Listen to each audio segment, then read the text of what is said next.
Welcome back to part 19, C10 Chevy build. This week we've hit a little roadblock, and I'm going to show you what that roadblock is. This is the harmonic balancer off the engine. It was coming apart.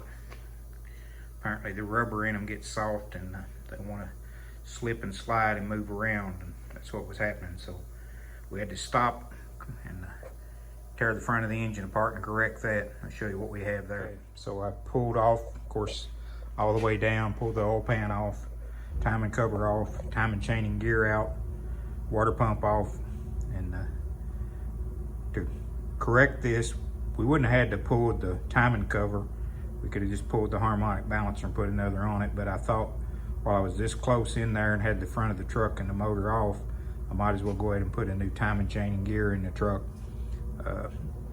The timing cover had some scratches where the harmonic balancer had got back in it, so I went ahead and got a new timing cover for it also. So just waiting on the harmonic balancer so we can put this back together and get back where we started from.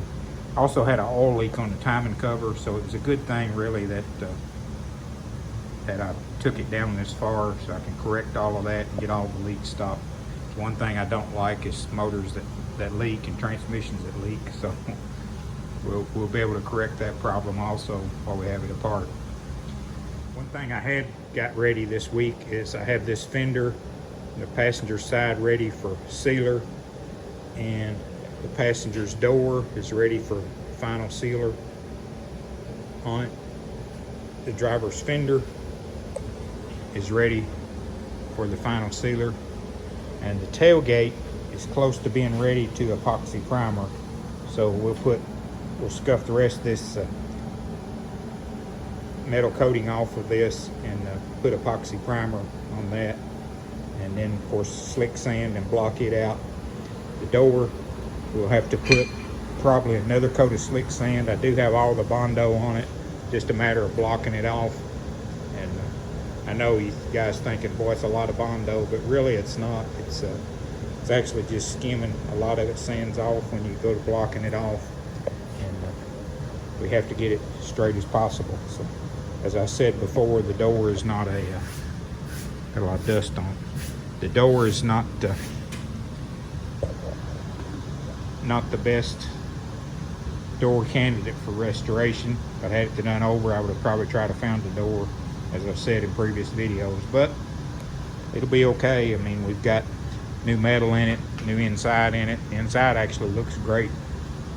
The outside here is just you know, a few little dips and waves that we have to get out to make the door look straight.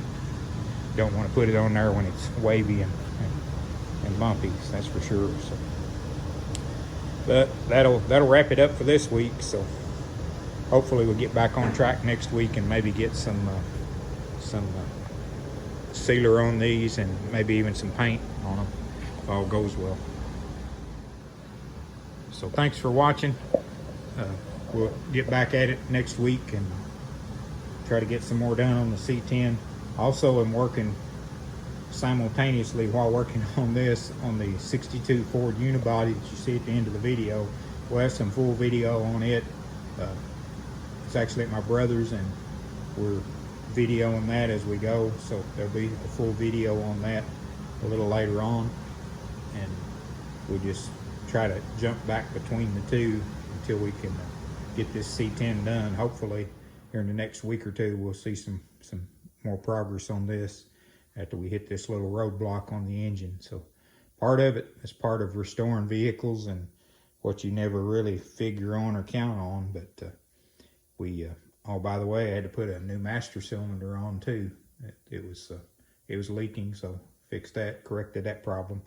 New proportioning valve, and of course new brake line to the rear. But so we're trying to get it to where you can jump in it and go and not have to worry about a breakdown or any kind of issues. So, and that's one thing that we don't want is, you know, something that's going to head for a cruise and break down. So please like, share, and subscribe, and we'll see you next week.